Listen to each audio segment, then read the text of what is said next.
You're listening to the Arbory Digital Experiences Podcast, where strategy meets technology. Got a topic suggestion or want to see how Arbory can boost your digital presence? Let's talk.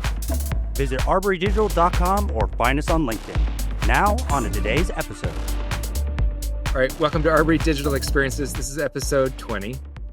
I'm Tad Reeves, Principal Architect at Arbory Digital. I'm joined today by Eric Stevens, Vice President of Strategic Engagement at 4Point, who is an AEM Forms expert. And today we're going to talk about AEM Forms and forms in general, which is, it doesn't get the limelight, unfortunately, a lot of times at the big conferences and so forth. It's not the big, sexy, generative AI, generative video, generative this and that steals all the headlines. However, it is really what runs the meat and potatoes of actually getting business done. So I want to give it its due course here.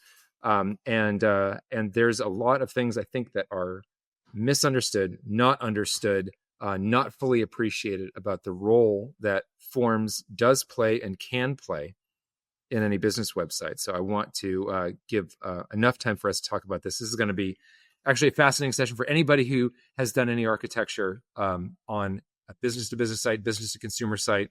There's a lot of guts that requires well-architected forms. So, Eric, thank you for coming on the show. Oh, my pleasure. Happy to do it. And something I love talking about. So it's going to be fun for me.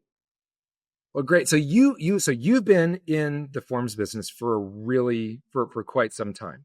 For a really long time. I officially started in 1992 as a product manager with a company out of Canada called Delrina, who had a forms product called Perform Pro that was sold to the U.S. Air Force, the Army, and a large number of different companies. Previous to that, I'd worked on systems around document scanning, optical character recognition, so forms processing on the data capture side of things. And then in 1996, a company called JetForm acquired the assets out of Delrina, the forms assets.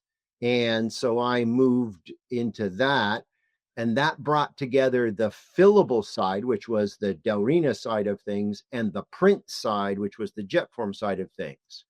Then Adobe acquired all of those technologies in 2003 and turned those into AEM Forms that we see today. So it's quite fascinating for me having that history. And a lot of the folks from 4Point was actually founded right after Adobe acquired that technology because they needed services related to that technology. And so ex-JetForm folks formed the company to be able to provide those services. So it's fun for me to be back involved with it. Okay. I took some time in between there to do other things like document management and records management and security software and, a startup and those kinds of things. So being back into it and talking about really the same issues we were talking about in the 90s. Okay. Coming back in and going, wait, they're still using what? Okay. There are still customers out there today that are using the JetForm product as it was delivered in the late 90s, what was called Central. Still customers out there using it, which is a testimony to, the robustness of the software that we built back then. But it's also a reflection of forms in business as a whole. It's what you know about them not having the cachet. Well, it's true, but if you think about it, so just look at this from a timeline perspective, right? Because so Adobe, which is for the public, they're mostly known for their consumer products in terms of the design software, very true, Photoshops and Illustrators and InDesign and all that sort of thing. That whole side of the business. But from the other side, the complete other side, you look at how they already had PDF as a format. They already had Acrobat. Yep. And so, but if you look at them getting into forms and realizing that this is a big deal, a form is the destination for every other acquisition that they made afterwards. Because 2003, you look at that's even before the Omniture acquisition. Yes. So that was before they got into analytics, which that led into later things like in 2000, what was it, 10 or 11, where they acquired Day Software, and that ultimately ended up bringing CQ into the system as AEM, as we now know it as AEM, and then the whole forms, the whole life cycle product ended up finally under the AEM umbrella.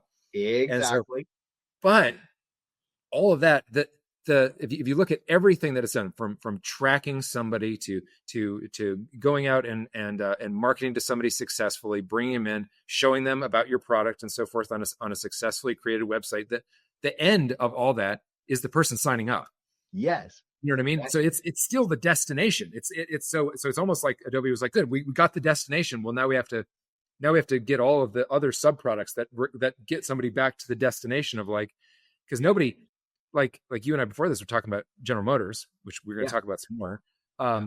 Like everybody knows what a Corvette looks like, or Cadillac, an Escalade or something like that, and they get all worked up about these great product shots and so forth.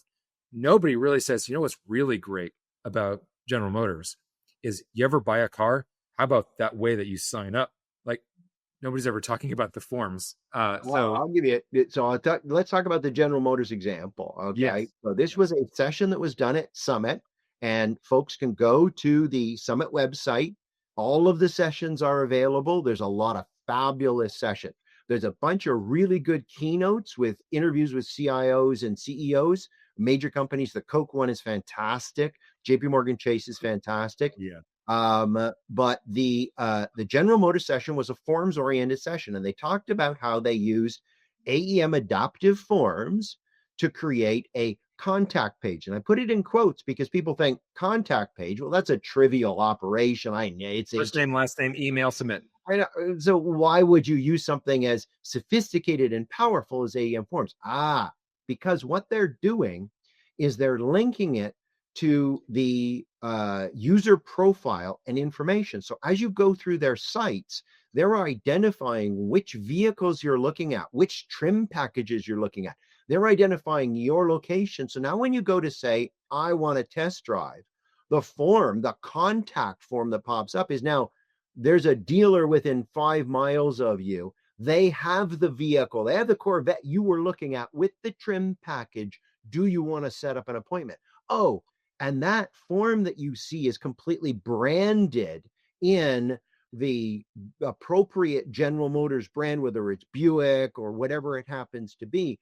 And they're giving you that information. So what they're doing is changing it so that they're getting that tighter linkage between what they're tracking and that closure rate associated with it. But the beauty of the Forms product was that they didn't have to build one for every brand. They built one, and they're able to dynamically reskin it as they need to.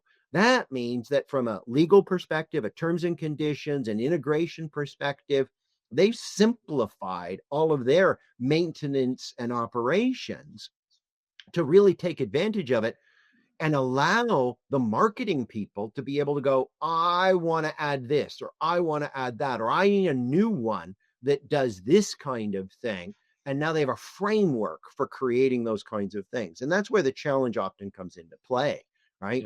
Is how do you get that so that people are encouraged to create these dynamic things and yet still have data integration, population of information, knowledge of where the other dealers are, all of that, which is heavy architecture and infrastructure, right? That you can't have the marketing people coming back to architecture folks and going, okay, now I need this. Well, we don't collect that data, right? That's right. You can't use it. So that was a really, really great example of how you can take those forms and really use them in a marketing sense, right? Totally. And tie that whole end-to-end story together. Oh, absolutely. So I wanted to talk about like what AEM Forms is. Like what is it? What is, and unfortunately this is a little bit like, nebulous naming, because people have forms that they've created in Adobe Experience Manager, and then there's also a product called AEM Forms. Like, isn't that the same thing? You're like, no, it's absolutely not the same thing. But even before we got it, so you just mentioned something that is a fascinating subject, even in and of itself, that I wanted to bring up. So you talk about architecture, like data architecture, right? And so before you even would get into like what is the feature set of AEM Forms from an architecture standpoint, when you go into to architect a new website project for somebody, and they're like, "Oh, we're moving from this to this. Well, what do you want?" Well, and then you're talking about publishers, and you're talking about how the front end is going to get served, and what are people going to see, and so forth. I almost feel like that's a little bit missing the boat, because like, so hold on. What is the whole thing going to do? You've got people who are arriving. They're going to see something. They're going to successfully receive a message, and then what do they do? What happens after that? Is it add to cart? They book a room? Are they booking a cruise? They send a form to somebody? Are they trying to buy a car? Do you want to send somebody into a dealership? Like, where's the data going, and what are the conversion points? And thinking of it from the standpoint of good. So then now we're starting to talk about nuts and bolts of what, real computer stuff. Like, where, like, good. So where does it go? What do you want this thing to do? What ideally would you like to capture that would make the marketing and the sales cycle the most successful and the easiest on the customer? So and where, like, so how do you end up getting brought into architecture discussions like that, or do you end up just getting silver plattered a bunch of requirements? Wait, no. Oh my God, no. oh. See, part of the challenge is that rarely at a forms level do the organizations understand what the business requirements are associated with them, because they've been around so long. But let me give you a what not to do story on that connection between the marketing behaviors and the sales behaviors and the closure behaviors. And what I'm going to do is give an example from a mortgage application. Okay. Ton of documents, ton of forms associated with it, a lot of information. Some of it you got to fill out, some of it you needed, all of that kind of stuff. So This was actually our vice president of sales. Okay. Went to do a renewal on his mortgage. Okay. He went and did the online research. He looked at different options associated with it. Fantastic websites, delivered all of the content, calculators associated with it, great interactions with people. Decided he was going to move it and go to this bank. Okay. Great. Fills out online in a nice experience, key information. That's great. Then they say, okay, you've got to come in person and you've got to sign it. Okay. Well, now, first off, that's problem number one. Okay. Because the other thing that's related to forms is everybody goes, you got to sign them. Okay. Right. And you don't. Okay. The laws in US, Canada, Europe, Australia all say, no, a digital signature is fine, except in very specific cases, usually associated with wills, power of attorney, okay, death records, that kind of thing. Okay. All right, fine. But for all commercial transactions, digital signatures are fully accepted. Okay. So why aren't you sending me a document? No, we got to go through it. Okay. So he goes in, he sits down with the advisor, who pulls out a sheaf of paper and proceeds to go through the paper page by page, scratching out sections, entire pages that are not applicable, and having him initial the changes on those. Wait, so you produced a boilerplate document that had some of the data merged in, okay, but not all of it. You know where I live. Why are you scratching out the clause for the other states? You know where I live. Why is it there? Well, because your system doesn't know how to produce a form, because this is a form. It's data merged into a template. That's what it comes down to, is data merged into a template or data entered into a template. And they don't know how to do that. Okay. And they don't know what the rules are. So there's a person who has to go through that process. So he went through a wonderful online experience, tracked all of the good marketing stuff. Okay. That was completely broken when he got to the actual sale process. And we see this so many times in so many different organizations, where these pieces are the failure points. No matter what you do in the marketing, on the acquisition side of things, if your post-acquisition experience is horrible, then people aren't going to like it. And that's what often is where the forms are used, in the post-acquisition part. And so that's a real struggle for organizations, because they're doing it the way they did it 30 years ago. Okay. They're just one step away from forcing you to roll it into a typewriter. All right. That's right. I mean, it's a challenge. Why is it 8.5 by 11? Why can't I fill it out on my mobile device? Okay. Right. Why is it restricted? Why is it dumb? Okay. I have an example that I use of a bank who's a customer of ours, and they have some older forms. They haven't migrated them. You go in, and they're what we call acrofill. They were Adobe Acrobat. It was a Word document, Adobe Acrobat laid on top of it. Well, this is good enough. They have a percentage field. I can type Bob into the percentage field. There's no validation. There's no nothing. How many errors do you get on that? How many problems do you get on it? Oh, well, we want it filled out in the browser. Okay, AEM Forms will let you fill it out in the browser. You can do this. We can solve this problem. And that's Right. part of the challenge is even customers who have AEM Forms still use it the way that they used it in the JetForm days for print. They don't know that they have a tool that would allow them to take those same forms, put them online, and grab information in a browser, put it in, and then disperse the data. Because that's Right. the other piece that happens is, oh no, I created a good form, but you need Reader to fill it out, or I've got an acrofill form, so I got it in the browser, but you're still forcing the user to fill it out, print it, sign it, scan it, and email you the copy back, right? And you Right. just lost the data. You got to rekey the data. Why are you doing that, right? And what's interesting is that, so if you take small transactions, right? You take, buying something on Amazon or something like that. Anybody who's done any e-commerce would consider the cart experience and the checkout experience as a part of e-com. Right? They would Exactly. just nobody would say, well, that's a different department. No, We're just talking about the website right now. Like, exactly. no. The person has ordered, they expect Yes, delivery. You want to yes, track that thing when it's on its way. Like, yes, this is the system, right? Like, yes, and just even the idea that it wouldn't be a part of a revamp, yes. it seems like, yeah, you'd need to really convince folks that I get that this has always been the way. Yeah. You should really thoroughly consider re-architecting this as a part. It may increase the scope. You're going to get a lot more sales. Why do you think people don't want to go into a car dealership sometimes? It's like, Exactly. It is exactly true.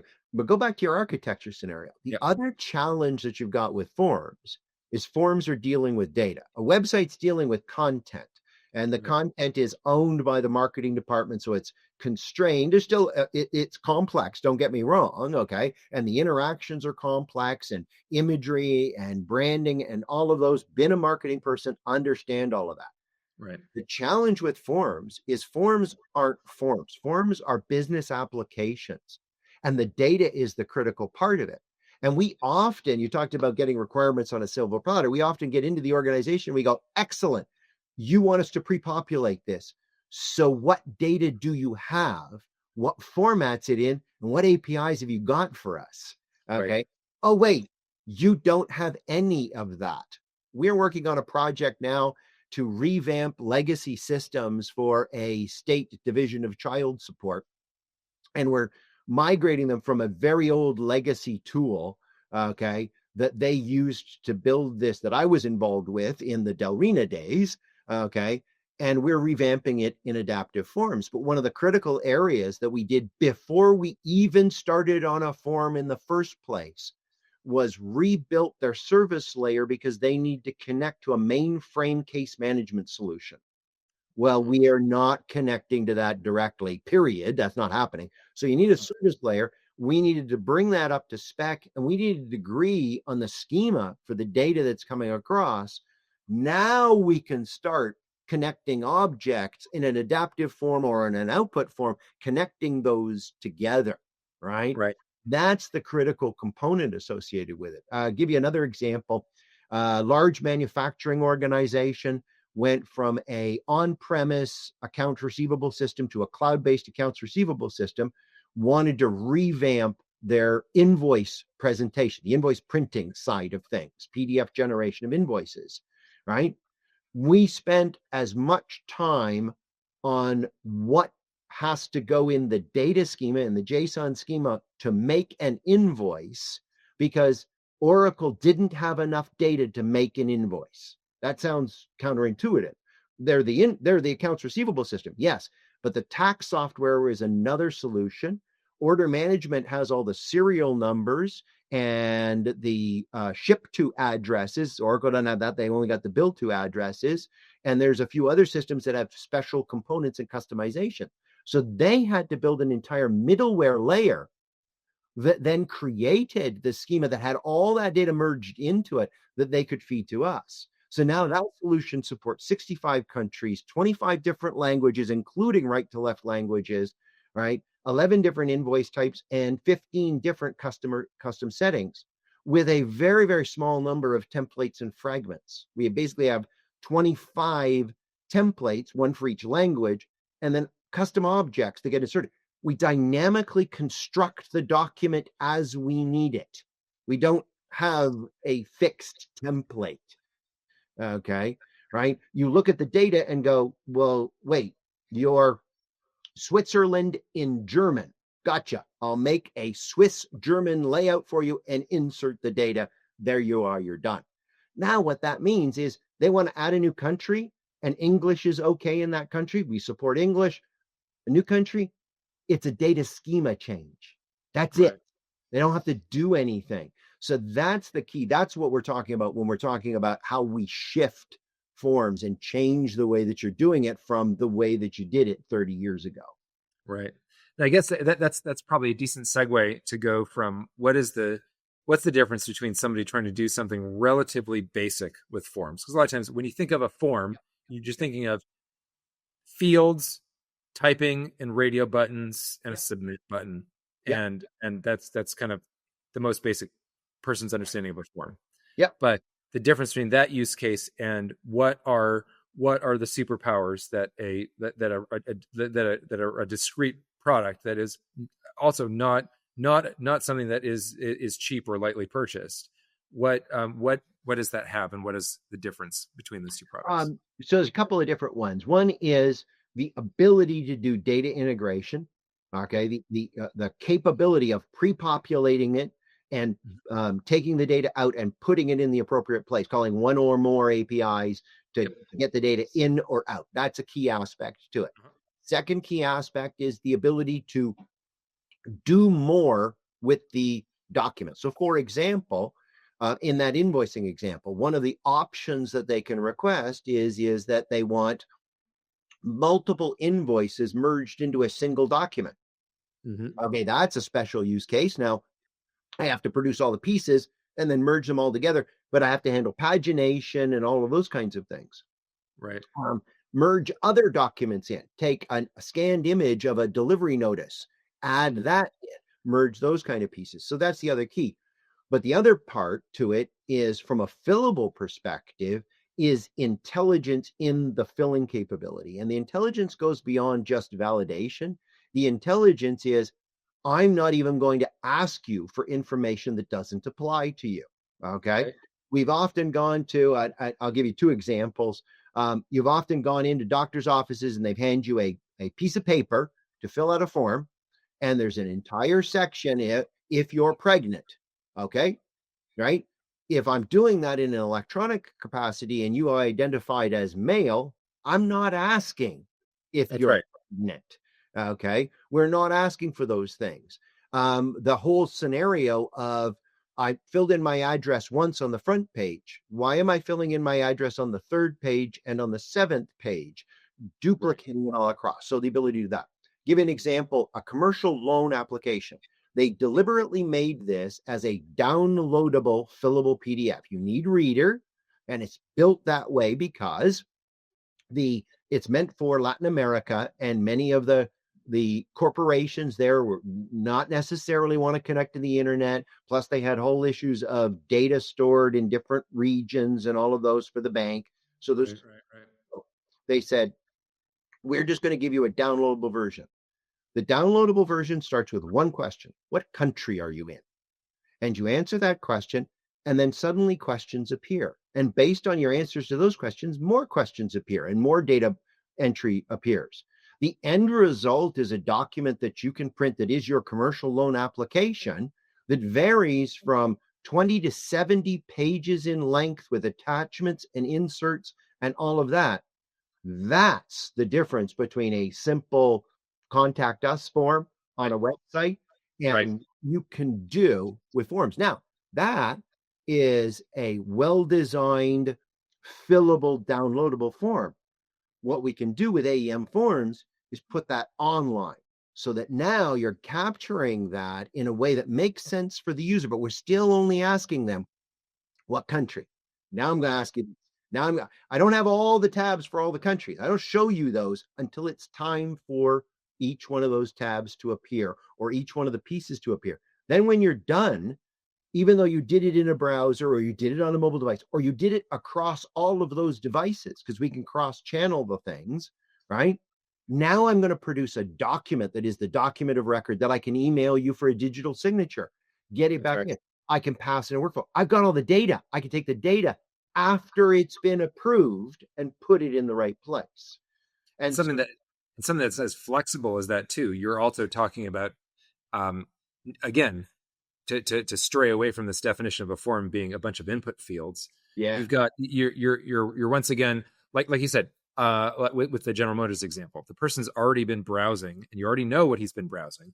Maybe he's already logged in or something like that.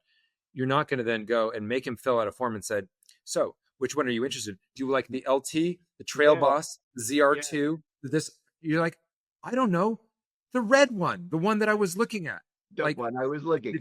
If you already have that data, why would you make somebody fill out data that you already have?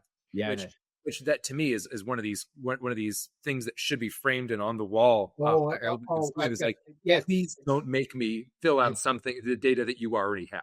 Exactly. Okay. As I absolutely love it. Oh, here, you need to go fill this. And okay, I've been with your organization. I'm not going to name names here. I've been with you, okay, for 20, 30, 40 years. I've been with you as a bank. I got a form and you're making me type my address in. You have the mortgage. Yeah. We know where I live. Right. So don't make me fill out that information. Yeah. And so, or the doctor's office example of these patient ingest forms of where you're like, yes, man, okay, I just told you I'm here because I had a headache. I just told you, okay, you're going to make me fill those. Oh yeah, all the same data that you already have of me. Yes, exactly. And we see that repeated all of the time. And it loops back to your original statement is the forms just don't get the attention that they deserve. They're critical business functions. Okay. They're critical business functions, and they have been for quite literally thousands of years. All right. They're absolutely essential to the operation of business, but they aren't broke. So we'll just let them be. Okay. And that's what happens. And they go, other example was talking to an organization and noticed when we were looking at the multiple forms, go, why are there different logos on the forms? Go, oh, well, we just let the different groups pick what logo they want to use. And marketing's okay with that. And they went, well, we didn't ask them. Okay. So a major insurance company was dealing with a rebranding scenario and had incorrect information on their forms. These are 21,500 forms. Okay, 16,000 of them are fillable. They represent 38 million customer touch points annually. You don't think marketing cares about 38 million customer touch points? Okay. Right. Yeah. I mean, and this is one of these things too, where you almost wish like how you do wish, well, that senior execs look at your own website. So that happens, right? But what about signing up for stuff from scratch? Like there's an airline. So I don't do a ton of international travel, but every so often when I do, I want to make sure I get miles for it. So I signed up for this one major airlines loyalty program. It was a good thing that I was waiting for something. I think I was like on the train or something like that. So I had time. It took me 45 minutes to sign up for their loyalty program because it was just all this and back and forth and get another email and it comes back. Well, good. Now, why don't you tell me your number? I don't remember the 25-digit number that you gave me. Well, good. Well, you're going to have to fill out this form to get your number. And then you get your number back. And then like, good. I really want the VP of marketing or VP sales or whatever. Yeah. Why don't you go try to sign up for your own loyalty program? Yeah. You're not going to be very loyal. Yeah, exactly. And yeah, there's a lot of that. in terms of what those experiences are. And it is interesting as to how much it does touch, okay? Because data capture and data presentation are integral to the business processes, right? It's not just a marketing activity, it's every single different activity that occurs. They're integral all the way through that. We still need to do that. And we still need a document of record. There are compliance and regulatory things. We need a document that has a digital signature on it, and maybe a physical signature that has that we can store in an appropriate place, right? That we can handle. And that's what the forms need to do. And so an AEM Forms infrastructure gives us mechanisms to handle all of those different pieces and handle different levels of workflows or pass it off to another workflow. We've done integrations to enterprise systems, to Pega, so that Pega can call a form, get the information that it needs from the user, from the branch manager or the broker or whatever it is, grab the data out of it, and then Pega's dealing with it and putting it into the mainframe system. So we're playing nice with all of the different pieces inside of a major enterprise infrastructure, because that's what you have to do. That's what you recognize, right? So we want to make sure that it has all of those edges ready to go and ready to be used. But the challenge, and go back to the requirements commentary, is people don't know all of those pieces. And the people who own the forms might not know the business rules, or worse, the IT folks don't know that the forms encode to the business rules. So they go, well, I can just, use Google Forms. That's for free. And it's like, that's a survey form. That doesn't do what this does. And it doesn't have a language behind it you can encode. Like, there's JavaScript written all through there that's doing things that are helping the person fill it out. What are you going to do with that? We don't need it. So you're just going to revert back decades. Well done, you. Right. So that's part of the challenge. Again, the no respect scenario. Right. Yeah, it's true. But I guess that too, part of it, I think, comes down to also, because it's both ends. A lot of the squeaky wheel on the Adobe side is with the flashy things. And so the newer products are very well explained, and then end up getting a lot of showtime by consultants like us who end up doing a lot of show and tells with customers. Like, here's how you do this. Here's how edge delivery works. Here's the difference between doing it the old component style and the new. So there's a lot of understanding that's out there in terms of diagrams and what are the products consist of, and what can you buy, and where can you plug it in, and so forth. There's not the same amount when it comes to forms. No, there's not. And part of it is because of the legacy of where it came from and the way that existing customers use it. Okay. Existing customers who do document generation, that organization, it does we have a bank that produces automobile loan or automobile financing packages. Okay. Fantastic solution, works great. They're happy. When you go back in and you talk to them about adaptive forms, they go, that's a different group. That's somebody else. I don't do that. Well, yeah, but you have AEM, you could do it. But I don't have that need.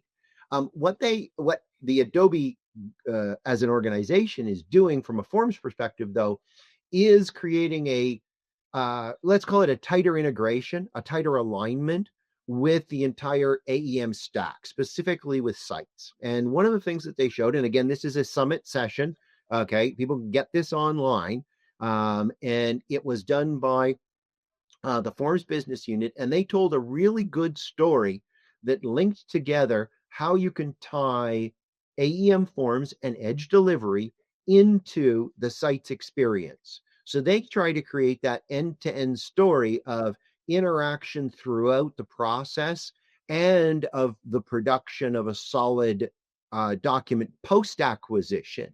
Okay. And the kind of interesting things that you can do with the AEM of Forms as a cloud service. All right. And what they're adding and the capabilities that they're adding to it. And they're adding some very interesting capabilities to that. One of the things that they're doing is adding AI-based form filling, natural language processing to allow for form filling. Okay. And this works on edge delivery. One of the things that we're doing is we're taking that concept and applying it to applying it to legacy pieces. So older forms technologies, we can still apply that kind of natural language processing, that kind of I want to be walked through filling out the form. I don't want to see the form kind of a scenario, right? Right. So Adobe's adding that, we're adding that. That's giving a wide range of different options for customers.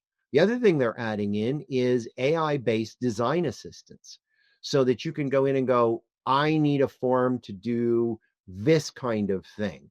Okay, here's an outline of a form. I built what you need for it. Now you can add pieces to it. So it gives you a foundation in the same way any of the AI chat tools would give you an assistance in writing a document. They're not going to do the document for you, but they're going to give you a foundation. They're going to give you a solid base that you can then go and write for. And that's where the Adobe team is trying to do. The other thing that they're doing that's really interesting is tying forms in a much tighter way to other parts of the entire stack. And one of the areas we're really excited about is the integration with Workfront. Nice. Yep. Workfront has some really powerful, what we'll call workflow. They call them scenarios. Okay. But the ability to go, okay, I've got a document that needs this review, and then I need it sent and put in Marketo and these kinds of things. Well, by tying forms into that, suddenly now it's, now I can send a form for review. Now I can do that. And I've got the Workfront interface, which we can span out beyond marketing, beyond a project management scenario, into a more operational scenario. So it's a really interesting tie-in, and we're doing some, it's early days for that now, but we're doing some investigation on that, because one of the challenges from an AEM Forms and a workflow and the complexity of workflow, we talked about data integration and REST APIs. Well, that's the moment you talk about JSON and REST and that, you're talking coding. Right. Workfront gives users who don't have the coding skills the ability to map out a workflow. If we can tie the forms to that, now suddenly we've got a mechanism of, I don't have to go think about how I do that. I can just feed it the data into it. Again, early days on that, but very, very exciting stuff. It's early, yeah. It is early days, but the draw is really there, because if you look at what you're coming from, because forms, like the product that you initially worked on, that moved into Lifecycle, that moved into being called AEM Forms. I mean, it really was just, I mean, me from my operations background, I mean, supporting that as a server was a challenge, because that thing loved to break. And because it's really just literally a server packaged up and shoved inside of AEM, and with a whole bunch of other things built onto it, and the way it was licensed also generally meant it was always under provisioned. Because you had people who were like, oh, I only have enough money for 2 CPUs. It's all I'm giving it is 2 CPUs, and so it's going to struggle. It's going to be on the struggle bus, and if it's getting anything more than a couple of forms an hour. But that moving. So, but as a result, it's sitting there out there in and amongst AEM. So what do you have to plug it in workflow wise? You've got AEM's workflow engine, which AEM has an immensely powerful workflow engine, but it's not really terribly accessible to the non-technical user. Correct. So moving away from that into the Workfront paradigm, where you've got, okay, good, I'm super intelligent. I'm not a coder, but I know about my business. I know everything about my business. I know my processes. I know all that stuff. That is our hope. Yes, give that user access to that. Yeah, that is our hope. We're running some experiments internally to determine how we can use that. Early signs, and it's early, but early signs are very, very promising. Okay. Being able to integrate those pieces. And we think, and the other thing that does is, one of the challenges from an AEM Forms perspective is, even though in the workflows, the amount of tracking, audit, rollback, status, all of that kind of stuff tends to need to be custom built. Okay. And that's just an extra cost, whereas Workfront provides all of that. So if we can use that, leverage that, so that you can know where the form is in the process, then that's going to be more interesting for us. So again, early days on that. But there definitely is a lot of those kinds of activities are going on, tying it into other things and tying. Now, one of the challenges that we've got is that the focus of all of these new enhancements is the cloud service. And Right. yes, the cloud service is a great place to be, and it's where you should target, except when you can't. Right. And there are circumstances that we have where Adobe Managed Services is a more appropriate environment, usually around regulatory and compliance scenarios, because it is much more controllable from a security and compliance perspective. And, it comes for government agencies, it comes FedRAMP approved. That's right. So that makes it a better target for that, but it only gets the flow down, okay, of some of the features. And if you're running in an on-premise scenario or a private cloud scenario, because you want that total level of security, or you have to have it married next to the other device, the other servers and applications, then you're farther down the chain of feature sets. And some feature sets will not flow down. And some features that don't make any sense down there. Some feature sets are not going to flow down. So that's part of what we see in a lot of the circumstances, is trying to identify for organizations, what is the appropriate environment for you? What's the best environment? How do we figure that out based on all the things that you need to do, right?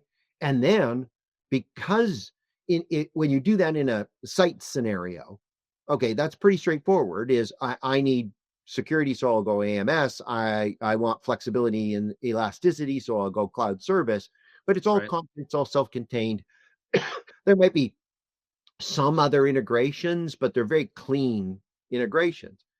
A lot of forms integrations are very messy. Okay. Right? Especially the older ones. So that's a challenge in how do we get your system that is on-prem, where is it going in the cloud? Well, can't it go in the AEM environment? Well, maybe. Okay. That's where you're putting it. Yeah. But it really should go in its own server, and then you've got to do a connection, and now we're VPN circling it, OAuthing. What are we doing? How are we doing that? So there's a whole set of conversations that we want to have with organizations around, okay, what does your architecture look like? And generally, the way we handle this and the data issues and the requirements issues and all of those is, let's lay out a roadmap. Let's lay out a roadmap for you and say, here's where you are. Here's where you want to be. What are steps that we can put in place along the way that are going to move you to where you want to be, that are gaining value, so you're seeing value? Now, we can go away and work for 6, 9, 12, 18, 24, 36 months to do all of this. But if we're just working for, 2 years, and you're a year in and everybody starts questioning what's going on because you haven't seen anything. So we want to build a roadmap that says, how do you start seeing things, seeing value, and start seeing it? And there's different ways we can do that. Which can be a challenge, and this does come down to comms a lot of the time. Because if you're taking something like, for example, you let's say you have an organization that does leverage a lot of complicated forms, but they are really looking forward to their primary public facing sites being on something like Edge Delivery. Yeah. And so if you're like, okay, well, we've got critical forms. Some of them might be complicated. Some of them might require prefill. Some of them might require prefill from something that currently is on premise. Yep. Like you have one of these instances where yes, we'll have all of our stuff on premise. There's an on-premise database. There's an on-premise this and that, and there's some weird service that was written in 1993 that we're still using, and then so all that stuff. And yes, but can you make it work on Edge Delivery? You have to be measured in your responses, but also thoughtful of like, well, how can you prepare them for like there's some CSO type, your chief security officer type communications that we're going to have to say, like, good, just so this database is going to have a service layer in front of it, and it's going to get open. It's going to be on the internet. So there's that part to it. The other part is setting Edge Delivery expectations, because if Edge Delivery is important, then the latency issues, the speed of presentation is a critical part. And part of the challenge with a lot of forms, and to an extent dynamic websites, is that the caching associated with that just doesn't work. It's an on-demand request based on the user that logged in. No, we're not allowed to cache that user information across sessions. They logged out. No, we're not allowed to cache that data. So that means I have to make that call every time they log in and they open up a form and the document presented. I got to go get their address and pull it up. Okay, that's fine. We can do that. But now the latency of your backend system is destroying your lighthouse scores. Okay. That's not an edge delivery or form problem. But how do you explain that to a marketing IT person who is used to, well, push the content closer to me? You're not allowed to. Okay. Or architecturally, technically, getting that database moved closer to the environment or put inside the edge delivery environment, that's going to be a real technological challenge associated with it. Or it's in a mainframe. what am I going to do? Okay, no. So there's not just the expectation setting around security and what you're going to do associated with this. There's an expectation setting around this is doing more than just pushing content. Now, if they're simple, straightforward, no pre-population, data goes back, sure, edge delivery is fantastic and can deliver a very high speed experience, right? But use the right tool for the job. If edge delivery, if speed is important, then minimize what your requirements are associated with that so that they fit within edge delivery. Oh no, I need to do all these business requirements. Then remove the edge delivery requirements to ensure that you can deliver it appropriately, right? And people are okay with that. Now, I'm not saying, you got to wait 30 seconds for the display. No, we want to get them down, right? But we have these performance conversations with customers all the time on non-edge delivery scenarios where they're going, well, hold on, this form is taking, 500 milliseconds to display, and we need it displaying in 200 milliseconds. And we go, the form itself is displaying in 100 milliseconds. The API you provided is taking the rest of the time. Okay. We don't see a way of compensating for that. So they're going to have to wait a second. It's just what they're going to have to do. Okay. That's going to be the experience.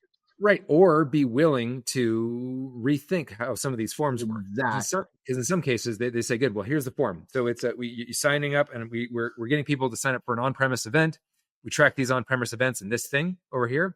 And so you need to be able to get the attendance levels from this thing and bring it in. But the site, the form has to come up in this amount of time. And you're like, yeah, it's not going to work like that. So let's actually work out a way because that's the other thing too. And I read a really nice explanation about this really recently. And I'd love to be able to credit the author, but it was talking about the idea of performance being not just like you got a lighthouse score, which is setting a threshold for performance. And you're like, okay, well here, it's got to be 100 all the time. Right. So you have that bar, right. And then you have the bar of like, at what point does the customer think, oh, this loaded really nicely for me. Right. Yeah. And then these aren't bars. That is actually basically providing a window of performance, of acceptable performance, of like in there, if you can get your form done in there, and it's loading well for the person, no matter if they're on a mobile device or whatever, because obviously, like we're saying, the user experience on a form it has to be good. But there's another piece to that. There's a third one: is at what point will they abandon? Okay, yes. And so the trade-off is that the abandonment rate also depends on the value of the form, right? So it's the value of the transaction associated with it. If I'm going in, and your Amazon example is if I'm going in and I click, I want to buy it, and I get to the cart and I've got, 5-second delay on getting it up, I'll come back later. Okay. Right. Because it's not there. But if I'm filling out a change of address form, I might wait a little longer to ensure that got through properly, all of those kinds of things. So it really depends on the value associated with that particular transaction associated with it. But the key is what you said before is let's rethink, let's re-architect it. So for example, one of the things that we try to do on the fillable browser-based adaptive forms is make them as dynamic and flexible as possible. We want to make it so that the organization's maintenance is as reduced as possible once they build the form. So one of the things that we like to do is we like to have a pre-population of dynamic content that gets loaded into drop-down lists. Okay. Now, a state list that's a pretty static list, and it's pretty obvious when you change We it. haven't had new states in a little while. Exactly. Okay. Yeah. But other lists might be way more dynamic associated with it. We're doing work for a wealth management company, and so they preload a preset of funds that can be added to different products associated with it, so that the search is lightning fast because it's all inside, it's all cached. Okay. We could have made that a call back, but that would mean the search was slow. But the trade-off there is the preload is slow because we're loading literally thousands of fund records in. Okay. Right. And so when we load those in, that takes more time. So it's a trade-off as to where you want to go with it. And either one is perfectly acceptable. It's really just a question of where do you want that experience to occur? You got to take some time somewhere to do these things. Okay. Where do you want to take them? And what's your architecture look like? Where is it? How is it situated so that we can reduce latency across the entire architecture? Right. And how critical is it for the initial parts of the form fill? Exactly. That's another bit, because if you have somebody who's filling out a form and everything is down below, they're reading everything. They don't necessarily need to. All that data could be populating underneath and going back and forth to an on-premise server or something like that. Exactly. While they're in the midst of doing it. Exactly. So there's different ways of mitigating it and thinking through that process of how we want to do that. And that all comes back to that, effective design and balancing all of the different trade-offs, trying to deal with what we're actually trying to accomplish. Right. Yeah, exactly. Well, good. Well, we're coming up on an hour here. Is there anything else that you like, if you were going into something, going into a customer or even reevaluating ones that you've already done, is there anything that you would want people to make sure they're thinking of while thinking of their own forms needs, that is things that, like we were talking about, things that you wished or that you have printed on your wall? Like what would you wish were printed on their wall before going in and engaging you? The phrase that we use is, what we want to talk about is next generation forms. What we want organizations to do is to understand that by and large, they're doing things the way they were done 10, 20, even 30, 40 years ago. Okay. Yeah, you're electronic, but we're really not taking advantage of technology. And the expectations for your employees, for your users, for your citizens and constituents, it's all changed completely. And intellectually, they know that. What we want to do is have them thinking, I can do better with my forms. All right. Then the question is, okay, let's work out a plan that meets what you need to accomplish in the short term and with your budgets and all of those kinds of things, but that you can do better. And what does better look like for you? It's unique to each organization, but coming to us and saying, I can do better with my forms. Help me figure out what better looks like for me. What does good look like for me? Because there's a lot of stuff. We've talked about a lot of different pieces. It's, is changing the 8.5 by 11 paradigm, breaking that, doing output way more efficiently, saving time and money on the maintenance of those kinds of things, using adaptive forms so that I can get into a browser, right? So that I can get those kind of things and still be compliant, regulatory compliant, still have a document come out. Where do digital signatures fit in? Think about how you can do better. Okay. That's what we want to talk about. What does next generation look like for your organization? And that's what we want to talk to them about and figure out what a plan looks like for them. Awesome. Well, great. Well, good. Well, thank you so much for this fall convo. I've been waiting to talk to somebody in detail about forms online for some time, and I'm glad I happened to run into you at Adobe Summit. I hope folks got something out of this. And yeah. So do I. An absolute pleasure from my side. As you can tell, I'm always interested in talking about forms. I love it. All right, good. Well, thank you so much, Eric. We'll end up here. Thank you.